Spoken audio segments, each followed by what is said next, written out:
அன்பிற்கினிய நேயர்கள் அனைவருக்கும் என்னுடைய ஆங்கில புத்தாண்டு வாழ்த்துக்கள். நான் உங்கள் கல்வடங்கம் சத்யநாராயண சர்மா பேசுகிறேன். இன்றைக்கி அந்த ஆங்கில புத்தாண்டு எப்படிப்பட்ட பலன்களை 12 ராசிக்கும் தரப்போகிறது, இந்தியாவுக்கு பொதுவான பலன்கள் எப்படி இருக்க போகிறது அப்படிங்கிறத தான் இப்போ பார்க்க போகிறோம். அதாவது 1/1/2024 அன்று பஞ்சமி திதி திங்கட்கிழமை கன்னியா லக்னத்தில் சிம்ம ராசியில் மகம் நட்சத்திரத்தில் இந்த ஆங்கில புத்தாண்டு இனிதே பிறக்கப் போகின்றது.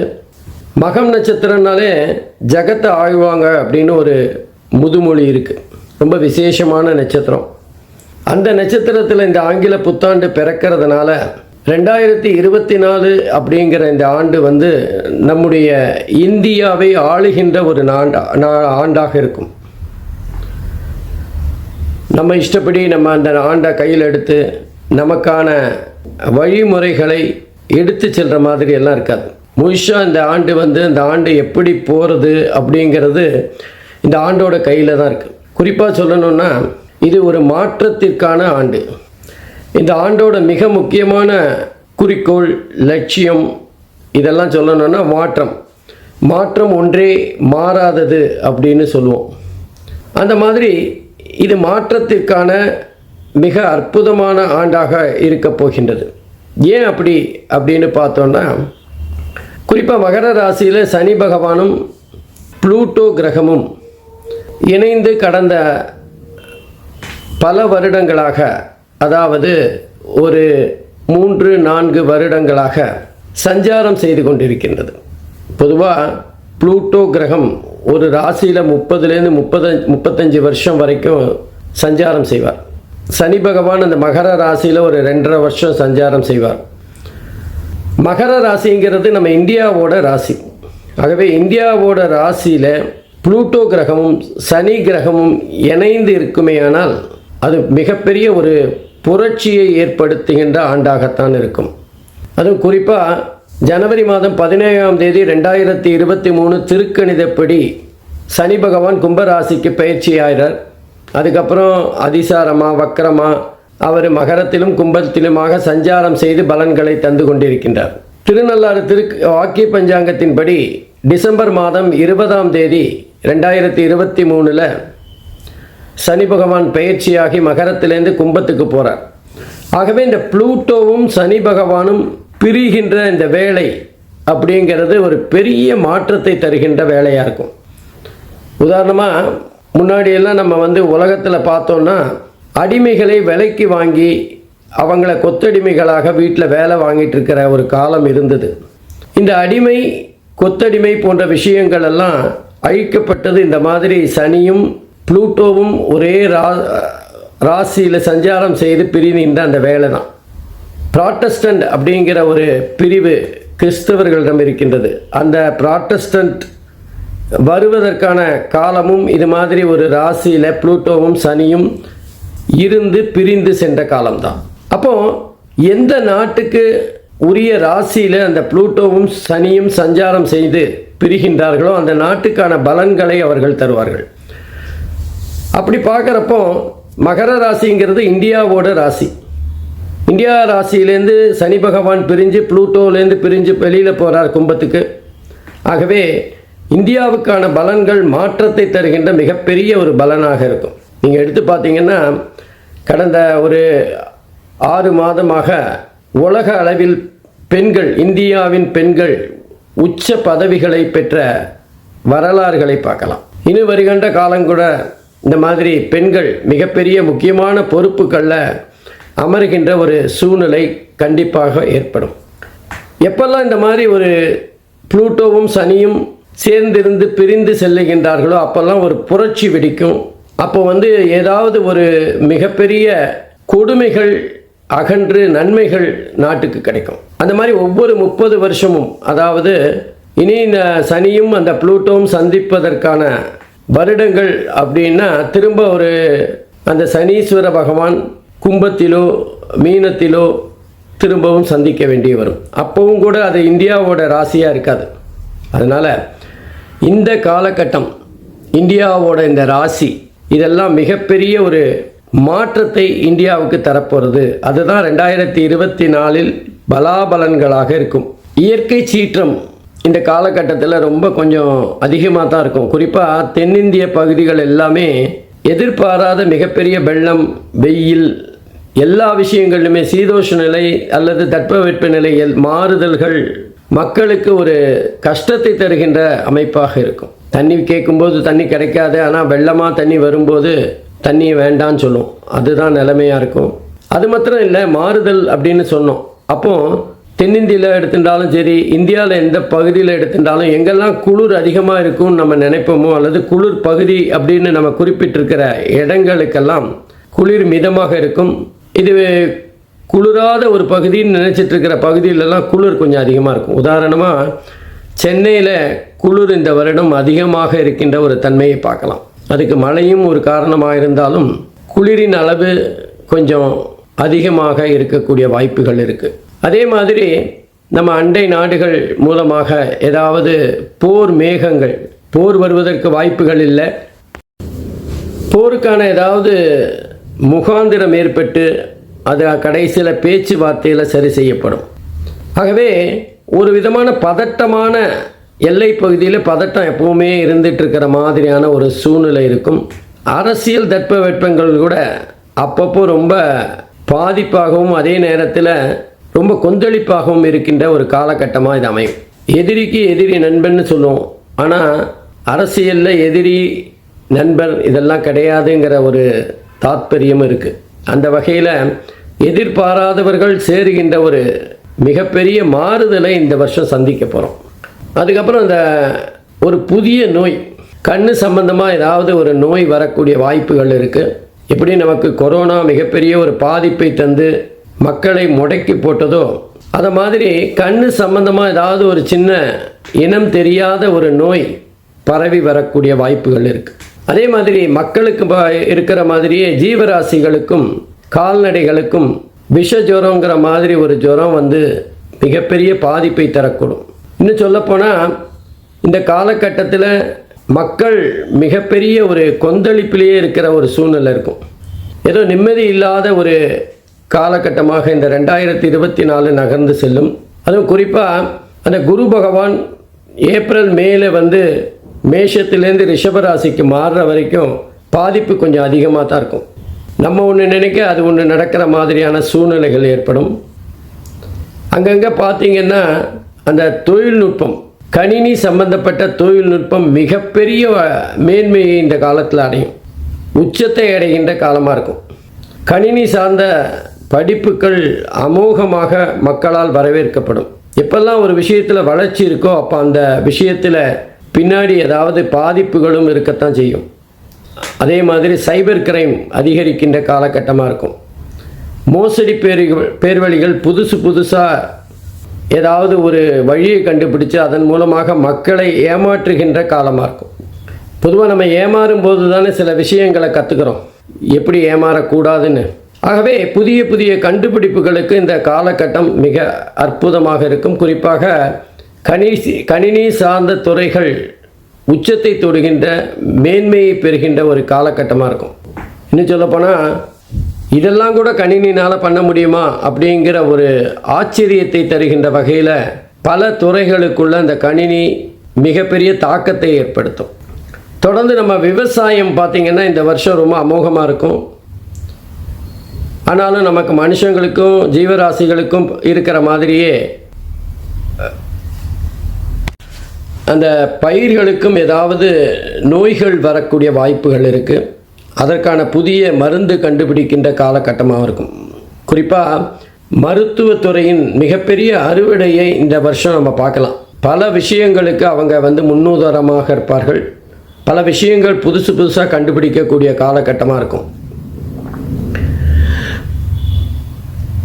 மக்கள் வந்து நட்பாக வாழ்வதை விட்டுவிட்டு எதிரிகளாக வாழ்கின்ற ஒரு சூழ்நிலை ஏற்படும். யாருக்கு யார் எதிரின்னே தெரியாத ஒரு கட்டம். எனக்கு பிடிச்சவங்க இவங்க, உங்களுக்கு பிடிச்சவங்க இவங்க, ஆகவே நம்ம 2 பேரும் எதிரிங்கிற மாதிரி சம்பந்தமே இல்லாமல் யாருக்காகவோ, கண்ணுக்கு தெரியாத யாருக்காகவோ இவர்கள் சண்டை போட்டுக்கொள்கின்ற, தினசரி பார்த்து கொண்டிருக்கின்றவர்கள் சண்டை போட்டு கொண்டிருக்கின்ற ஒரு அதிசயம் நடக்கும். இதெல்லாம் மக்களுக்கு புரியறதுக்கு கொஞ்சம் நாள் ஆகும். இந்த 2024 முழுவதுமாகவே ஒரு குழப்பமான ஆண்டாகத்தான் இருக்கும். எப்பவுமே நம்ம ஒரு மாற்றம் ஏற்படுகிறதுனா அதுக்கு முன்னாடி மிகப்பெரிய குழப்பம் இருக்கணும். ஆகவே குழப்பத்துக்கு பிறகு அந்த குழப்பத்துக்கு விடையாக மிகப்பெரிய ஒரு மாற்றத்தை சந்திக்கின்ற ஆண்டாக இருக்கும். ஏற்கனவே சொன்ன மாதிரி மாற்றம் ஒன்று தான், மாற்றம் இல்லாதன்போம். அந்த மாதிரி நிறைய மாற்றங்களை சந்திக்கின்ற ஆண்டாக இந்த ஆண்டு இருக்கும். எது எப்படியானாலும் மக்கள் மிகப்பெரிய பாதிப்பை பெற்றாலும் முடிவில் சுபம், சினிமாவில் சுபம்னு போட்டு நல்ல சந்தோஷமான சூழ்நிலை ஏற்படுத்துகிற மாதிரி இந்த 2024 இறுதி சில மாதங்களில் ரொம்ப ரொம்ப ரிலாக்ஸ்டாக மக்கள் சந்தோஷமாக இருக்கின்ற ஒரு காலகட்டமாக இருக்கும். ஆகவே இந்த 2024 மக்கள் எல்லாம் பெற்று எல்லா வகையிலும் முன்னேற்றங்களை அடைவதற்கு இறைவனை பிரார்த்திக்கின்றேன். ஒவ்வொரு ராசிக்கும் எப்படிப்பட்ட பலன்களை தரப்போகிறதுங்கிறத பார்க்கலாம்.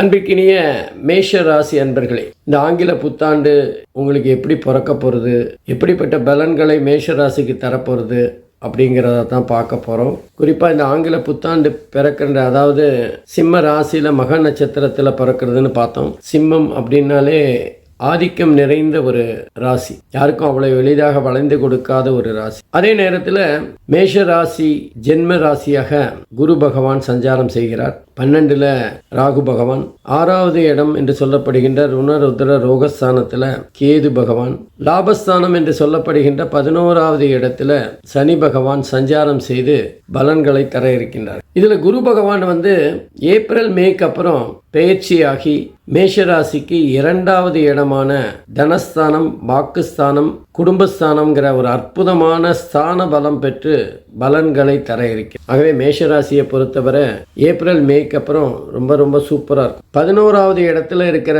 சனி பகவானும் நல்ல பலனை தான் தரப்போறார். 6ல் இருக்கிற கேது பகவானும் நல்ல பலனை தான் தரப்போறார். ஆகவே குரு, சனி, கேது 3 கிரகங்களுமே அற்புதமான பலன்களை தரப்போறார். ஆனாலும் அடிக்கடி சளி பிடிக்கிறது, கபம், இருமல், இந்த மாதிரி சின்ன சின்ன உபாதைகள் வந்து போகக்கூடிய காலகட்டம். ஏன்னா அந்த ஜென்ம ராசியில் குரு உட்காந்துருக்கார்ல, அதனால் கொஞ்சம் ஏப்ரல் மே வரைக்கும் உடல் சம்பந்தமான விஷயங்களில் கொஞ்சம் கவனம் செலுத்தணும். தேவையில்லாத அலைச்சல்கள் எல்லாம் குறைச்சிக்கணும். அதே நேரத்தில் நம்ம எடுக்கிற முயற்சி உடனே வெற்றி அடையாத ஒரு சூழ்நிலை, இறுதியில் வெற்றி கிடைக்கும்னாலும் ஜெயிப்போமா ஜெயிக்க மாட்டோமா அப்படிங்கிற ஒரு குழப்பத்தை தருகின்ற முதல் 4 மாதங்கள். ஏப்ரலுக்கு அப்புறம் அது சரியாயிடும். ஏன்னா குரு பகவான் 2வது வீட்டுக்கு தனஸ்தானத்துக்கு போகிறார். ரொம்ப அற்புதமாக இருக்கும். குடும்பத்தில் அது வரைக்கும் இருந்த சின்ன சின்ன சண்டைகள்லாம் கூட சரியாயிடும். நமக்கு பணம் தர வேண்டியவன் வீடு தேடி தந்துட்டு போவோம். நம்ம சொன்னால் யாருமே மதிக்காத ஒரு காலகட்டம் இருக்கும். ஆனால் ஏப்ரல் மேக்கு அப்புறம் நம்மளோட வீடு தேடி நம்மக்கிட்ட ஆலோசனை கேட்கின்ற ஒரு சந்தர்ப்பம் கூட இருக்கும். ஆகவே குரு பகவானை பொறுத்தவரை இந்த காலகட்டம் ரொம்ப ரொம்ப அற்புதமாக இருக்குது அப்படின்னு தான் சொல்லணும். ஏன்னா ஜென்ம ராசியில் குரு பகவான் இருக்கும்போது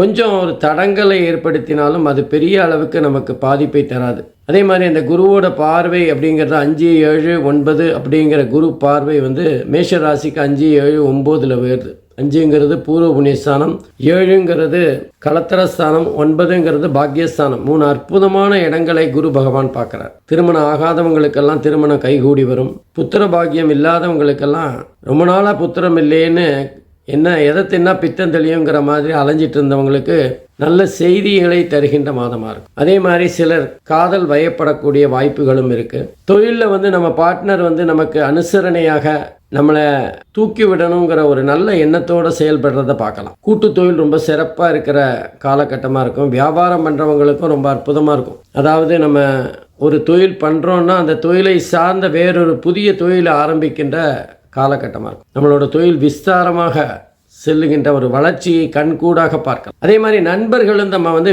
நமக்கு உதவி கேட்காமலே செய்கின்ற ஒரு தன்மை இருக்கும். 2வது, நான் பக்கத்தில் இருக்கேன் கவலைப்படாத அப்படிங்கிற மாதிரி நமக்கு ஒரு பெரிய உறுதுணையாக நண்பர்கள் இருப்பார்கள். இதெல்லாம் மேஷராசிக்கு ஒரு அதிர்ஷ்டம். பாக்யஸ்தானம்னு 9வது வீட்டை போய் பார்க்கறதுனால பித்ருக்கள் ஸ்தானம்னு சொல்லலாம். தந்தையாருடைய ஆசீர்வாதத்தை பெறுகின்ற அல்லது தந்தையாருடைய நன்மதிப்பை பெறுகின்ற காலகட்டமாக இருக்கும். மேல் படிப்பு படிக்கின்றவங்களுக்கு ரொம்ப ரொம்ப சிறப்பான காலகட்டம். சிறப்பான மேல் படிப்பு, உயர்கல்வி இதெல்லாம் நடக்கக்கூடிய காலகட்டமாக இருக்கும். அடுத்ததாக நம்ம 6ல் இருக்கிற குரு பகவானை பார்க்கணும். பொதுவாக குரு பகவான் நல்ல இடத்துல இருந்தாலும் 6ல் கேது பகவான் 6ல் ருணருத்ர ரோகஸ்தானத்தில் இருக்கார். நல்ல பலனை தான் தரப்போகிறார். நம்ம எதிரிகள் யார், நமக்கு நம்ம முதுகு பின்னாடி குத்த போகிறது யார் அப்படிங்கிறத காட்டி கொடுப்பார். நம்மளோட நோய்கள் இதை சாப்பிட்டா நமக்கு இது சரியாக வராது, இந்த மாதிரி இருந்தால் நமக்கு இது பாதிப்பை தரும் அப்படிங்கிற ஒரு முன்னெச்சரிக்கையை தருவார். 2வது வியாபாரம் நல்லா போகிறது, நம்ம கையில் கொஞ்சம் பணம் தான் இல்லை, மூலதனம் இருந்தால் இன்னும் கொஞ்சம் நல்லா பண்ணலாம் அப்படின்னு நினைக்கும் போது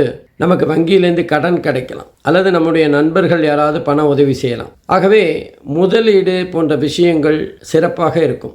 வியாபாரம் ரொம்ப நல்லா போகும். அதே நேரத்தில் ரொம்ப நாளாக நம்ம ஒரு தெய்வ வழிபாடு தள்ளி போயிட்டே இருக்கே அப்படின்னு நினைச்ச விஷயம் கைகூடி வருகின்ற மாதமாக இருக்கும். அந்த கோவிலுக்கு திடீரென்னு குடும்பத்தோடு சென்று வழிபடுகின்ற ஒரு சந்தர்ப்பம் இருக்கும். அடுத்தது பார்த்திங்கன்னா சனீஸ்வர பகவான் 11வது இடத்துல, லாபஸ்தானம் அப்படிங்கிற இடத்துல சனீஸ்வர பகவான். பொதுவாக 11வது இடம்னா எல்லா கிரகத்துக்குமே நல்ல பலனை தான் தரும். சனி பகவானுக்கு கேட்கவே வேண்டாம், இன்னும் நல்ல பலனை தருகின்ற, அதுவும் குறிப்பாக சனி பகவான் 11வது இடத்துல ஆட்சியாக உட்கார்ந்திருக்கார். மிக அற்புதமான பலன்களை சனி பகவான் மேஷராசி அன்பர்களுக்கு தரப்போறார். அதே சனி தான் 3வது பார்வையாக குருவை, அதாவது மேஷ ராசியில் இருக்கிற ஜென்ம ராசியில் இருக்கிற குருவை பார்க்க போகிறோம். அதனால் ஒரு ஏப்ரல் மாதம் வரை சனி பார்வை சில மெத்தனத்தையும் அதே நேரத்தில் கொஞ்சம் நம்முடைய செயல்பாட்டில் ஒரு ஆர்வம் இல்லாத தன்மையையும் ஏற்படுத்தும். சில வகை நோய்களை தருவார், அசதி, உடல் அசதி, சோம்பல் போன்ற விஷயங்களை தருவார். ஆனால் அதே நேரத்தில் லாபஸ்தானத்தில் இருக்கிற அந்த சனீஸ்வர பகவான் மெதுவாக தந்தாலும் நமக்கு லாபத்தை தருகின்ற ஒரு அமைப்பை காட்டுவார். வியாபாரமாகட்டும், தொழிலாகட்டும், இல்லை வேலை பார்க்குற இடமாகட்டும், எல்லா இடத்திலும் நமக்கு நல்ல பண மதிப்பை பெறுகின்ற ஒரு தன்மையை தருவார். நம்முடைய செயல்பாடுகள் எல்லாராலையும் பாராட்டப்படுகின்ற ஒரு தன்மை இருக்கும். குரு பகவான் மற்றும் சனி பகவானோட அமைப்பை பார்க்குறப்போ அரசியலில் திடீர்னு மேஷராசி என்பர்களுக்கு பெரிய அளவில் மதிப்பு மரியாதை எல்லாம் வரும். சிலர் எதிர்பாராமல் எம்எல்ஏ ஆகி மினிஸ்டரும் ஆகிறதுக்கான வாய்ப்புகள் இருக்குது. மேஷராசி என்பர்களுக்கு இந்த காலகட்டம் ரொம்ப புகழ், பெருமை, அந்தஸ்து, கௌரவம், பணம் எல்லாத்தையும் பெற்று தருகின்ற ஒரு அற்புதமான மாதமாக இருக்கும், வருடமாக இருக்கும். சனி பகவான் மெத்தனமாக மெதுவாக பலன்களை தந்தாலும் நிரந்தரமான பலன்களை தருவார். அதே நேரம் 12வது வீட்டில் அதிர்ஷ்டத்தை தருகின்ற ராகு பகவான் அமர்ந்திருக்கின்றார். விரயஸ்தானத்தில் நம்ம தொழில் சம்பந்தமாகவோ அல்லது வேறு ஏதாவது விஷயம் படிப்புக்காகவோ, ஏன்னா குரு பகவான் 9வது வீட்டை பார்க்கறதுனால உயர் கல்விகள் படிக்கிறதுக்காக குடும்பத்தை பிரிந்து வேற வெளிநாடுகளுக்கோ அல்லது வெளியூர்களுக்கோ சென்று வருகின்ற ஒரு அமைப்பு. பொதுவாக ராகு பகவான் 12வது வீட்டோடு சம்பந்தப்பட்டால் வெளிநாடு அல்லது அந்நிய நாட்டு சம்பந்தமான செய்திகள் நன்மைகளை தரும். சிலர் அந்நிய மொழிகளை படிக்கின்ற ஒரு வாய்ப்பும் ஏற்படும். படிப்புக்காகவோ வேலைக்காகவோ அல்ல வேறு ஏதாவது ஒரு விஷயத்துக்கு, திருமணத்துக்காக கூட இருக்கலாம், வெளிநாடு சென்று வசிக்கின்ற ஒரு தன்மை ஏற்படும். வெளிநாட்டிலேருந்து நல்ல விஷயங்கள் வரலாம். வெளிநாடு போகிறது நல்லது தானே, அப்புறம் எப்படி ராகு கெடுதலை தருவார்னா, குடும்பத்தை விட்டு பிரிஞ்சு அங்கே போய் இருக்கிறதுங்கிறது சம்பந்தப்பட்டவருக்கு கஷ்டமாக தான் இருக்கும். என்னதான் பணம் சம்பாதிச்சாலும் உறவுகளையும் பாசத்தையும் அன்பையும் அரவணைப்பையும் மிஸ் பண்ணிட்டு அங்கே போய் சம்பாதிக்கிறதுங்கிறது ஒரு கஷ்டமான விஷயம்தான். ஆகவே இந்த காலகட்டம் 2024 அப்படிங்கிறது மேஷராசி என்பர்களுக்கு சிறப்பான பலன்களைத்தான் தரப்போகிறது. ராகு மாத்திரமே கொஞ்சம் பாதகமான பலனை தருவார். வீடு கட்டிட்டு இருக்கிறவங்களுக்கு திடீர்னு எதிர்பாராத விலை உயர்வு காரணமாக பட்ஜெட் எகிரக்கூடிய வாய்ப்பு இருக்குது. அதே மாதிரி வாகனம் வாங்கலான்னு போகிறோம், நம்ம ஒரு சின்ன வாகனமாக நினச்சிட்ருப்போம், அங்கே போய் பெரிய வாகனமாக வாங்கி கடனை அதிகரிக்கின்ற ஒரு தன்மை இருக்குது. பண விரயம் என்பது நம்ம கையை மீறி செல்லுகின்ற தன்மையை பார்க்கலாம். ஆகவே இந்த காலகட்டம் மேஷராசி என்பர்களுக்கு அற்புதமான பலன்களை தரப்போகிறது. இந்த 2024 அவர்களுக்கான சிறப்பான வருடமாக அமையும். காற்றுள்ள போதே தூற்றிக்கொள்ளுன்னு சொல்லுவோம். அந்த மாதிரி இந்த காலத்திலேயே இந்த மேஷராசி என்பர்கள் புதிய புதிய முயற்சிகளை செய்யணும். விவசாயிகள் ரொம்ப சிறப்பான பலன்களை பெற போகிறாங்க. அதே மாதிரி வியாபாரிகளுமே நல்ல அற்புதமான பலன்களை. ஆகவே மேஷராசி என்பர்கள் புதிய முயற்சிகளை மேற்கொண்டு மேலும் மேலும் வளர வாழ்த்துக்கள். நன்றி, வணக்கம்.